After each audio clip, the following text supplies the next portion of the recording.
Welcome back to the Healing Poetic Podcast. I'm Kia McLean, the poet, author, speaker, podcast host, and your hardcore healing pen coach. Before we begin today's conversation, I want to personally invite you to join my private subscriber community, Rise.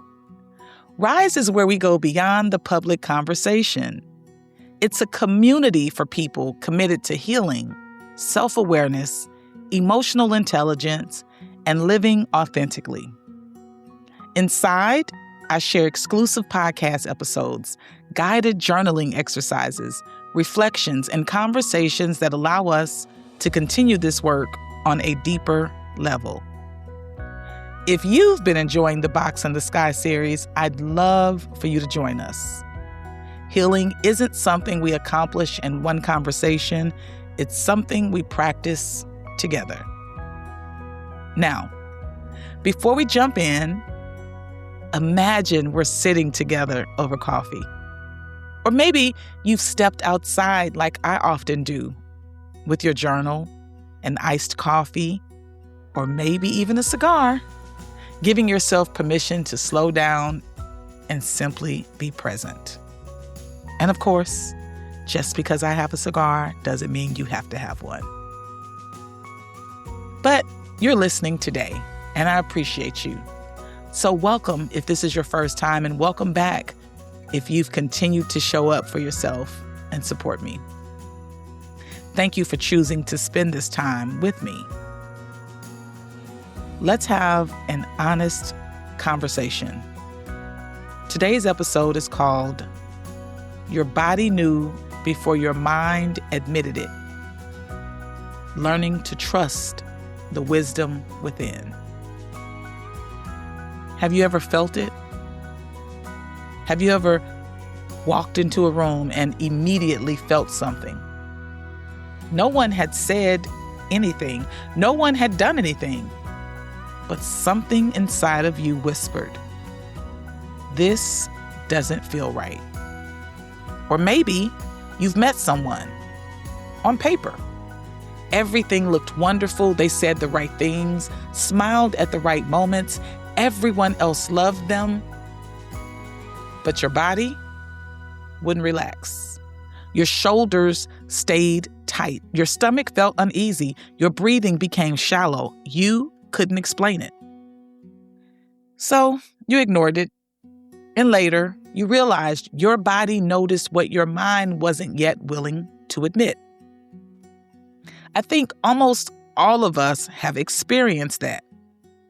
The question is, why don't we trust it? Well, we were taught to override ourselves. I don't think we were born distrusting ourselves. I think we learned it as children. Many of us were told, stop crying. You're too sensitive. You're imagining things. Give them a hug. Be nice. Don't make a scene. Respect your elders. You're overreacting. Slowly, we learned to trust other people's opinions more than our own experiences. We became experts at explaining away our intuition. And every time we ignored ourselves, it became a little easier to ignore ourselves again. Until one day, we didn't even recognize our own voice. My body was speaking long before I listened. There have been moments in my own life when my body knew something long before my mind caught up. There were friendships where I felt exhausted after every conversation. There were environments that looked successful from the outside but felt heavy every time I walked through the door. There were opportunities I thought I should want, yet every part of me resisted them. At first, I thought something was wrong with me. Maybe I was overthinking. Maybe I was being difficult. Maybe I was expecting too much. But healing taught me something different. Sometimes your body isn't anxious. Sometimes it's aware. Now, let's be honest. Not every uncomfortable feeling is intuition. Sometimes it's fear. Sometimes it's anxiety. Sometimes it's past trauma asking to be heard. Healing taught me not to react to every feeling, but to become curious about it. Instead of asking, should I trust this feeling? I started asking, what is this feeling trying to teach me? That question changed everything. Curiosity creates space. Judgment shuts it down. Years ago, when something felt off, I ignored it. I explained it away. I gave people the benefit of the doubt, even when I was betraying myself. Today, I still believe in grace. I still believe people deserve compassion. But I've learned something. Compassion and discernment can coexist. I can care deeply for someone and still recognize that they're not aligned with my life. I can wish someone well and still decide not to continue walking beside them. Healing doesn't make us suspicious, it makes us attentive. Our minds can tell beautiful stories. Our minds can rationalize. Our minds can negotiate. Our minds can convince us to stay in places we've already outgrown. But our bodies often remember. They remember what safety feels like. They remember what manipulation feels like. They remember peace. They remember chaos. Healing helped me reconnect with that wisdom. Not perfectly, but consistently. One of the greatest gifts healing has given me is peace. Not because life stopped being difficult, but because I stopped confusing chaos with love. I stopped confusing anxiety with excitement. I stopped confusing inconsistency with passion. I stopped believing that if something required me to abandon myself, it was worth keeping. Peace became my baseline. And once peace becomes familiar, chaos becomes much easier to recognize. The box teaches us to distrust ourselves. It tells us, ask everyone else what they think. Wait for approval. Ignore your instincts. You're probably wrong.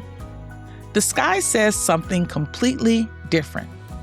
It whispers, you've spent years doing the work. You've journaled. You've reflected. You've cried. You've healed. You've apologized. You've forgiven. Trust what you've learned. Not because you're perfect, but because you're present. One day I realized something. The greatest gift healing gave me wasn't better advice. It wasn't more knowledge. It wasn't even stronger boundaries. The greatest gift healing gave me was a better relationship with myself. Because when you trust yourself, life becomes quieter.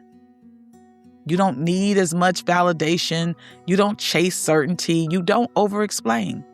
You don't constantly poll everyone around you. You listen, you reflect, you choose. That's self-trust. And self-trust is one of the greatest forms of freedom. So today, I want to leave you with a few questions. When was the last time my body knew something before my mind admitted it?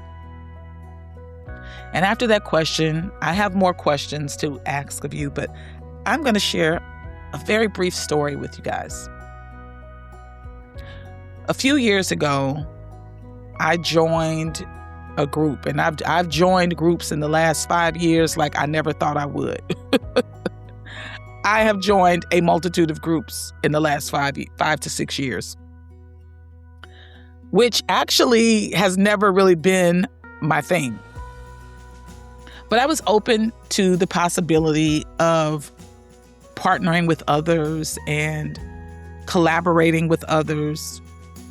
But I'm going to tell you something that happened through this process. My body was alerting me with each and every group that I joined.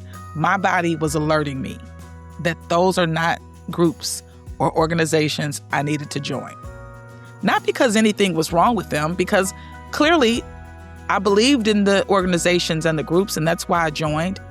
I believed in the vision. I believed in the mission. I may even have believed in the founders and the members of those organizations. However, I was ignoring what my body was telling me about certain people, about certain things being said. Just an uneasiness that I would feel from people. And I would discount it. And I would say, you're overreacting. You're so protective, Kia. And what I was not doing was I was not sitting with myself to decipher what energy I was in. Was I in anxiety? Or was I in intuition? Was I in fear? Was I in a previous trauma? I had to learn to start sitting with that. So, my first question to you was, when was the last time my body knew something before my mind admitted it? Have I been calling intuition anxiety or calling anxiety intuition? These are questions we have to sit and ask ourselves. Where in my life have I ignored myself because I was waiting for someone else to confirm what I already knew? Oh, that one hurts. That one hurts. That one hurts because there were many occasions where at the end I said, oh, Kia, you did this to yourself. You knew what you were dealing with. You knew who they were. And you proceeded. So you don't become a victim to those situations. You don't hate people. You don't blame them because there's a part of you that knew. Your body warned you. And finally, what would change if I trusted the wisdom I've earned through my own healing? We're quick to give other people credit and permission, and we'll decline that for ourselves. I want you all to sit with those questions, write about them. Don't rush to answer them. Sometimes clarity arrives quietly. So, if today's conversation resonated with you and you're ready to continue exploring healing, authenticity, emotional intelligence, and self-awareness, I invite you to join me inside my private subscriber community, Rise. Inside Rise, we continue these conversations through exclusive podcast episodes, guided journaling exercises, deeper reflections, and meaningful dialogue with a community committed to growth and authentic living. Healing doesn't mean you'll never question yourself again. It means you'll finally know how to come home to yourself when you do. Thank you for spending this time with me. For those that are new here, welcome. So glad to have you. And for those that continue to return for yourself and to support the podcasts, thank you for spending this time with me. This is Kia McLean, the poet, your hardcore healing pen coach. Make sure you protect your peace. Honor your truth, trust your intuition, and remember, the box teaches you to doubt the wisdom you've earned. The sky reminds you that every step you've taken, every tear you've cried, every page you've journaled, every boundary you've honored, and every truth you've faced has been preparing you to trust yourself. Your body often whispers long before your mind is ready to listen. I will talk with you soon. Be sure to send me a audio note. Let me know what you think, a voice note. shoot me an email. You can also support me further by going out to the website www.kiascoaching.com. You can follow me on Instagram at Hardcore Healing Pen Coach and subscribe to my YouTube at Kia McLean, the Poet. I hope that you are continuing to enjoy the Box and the Sky series and that you'll join me on the subscriber side as we delve so much deeper into these conversations. Until next time, peace.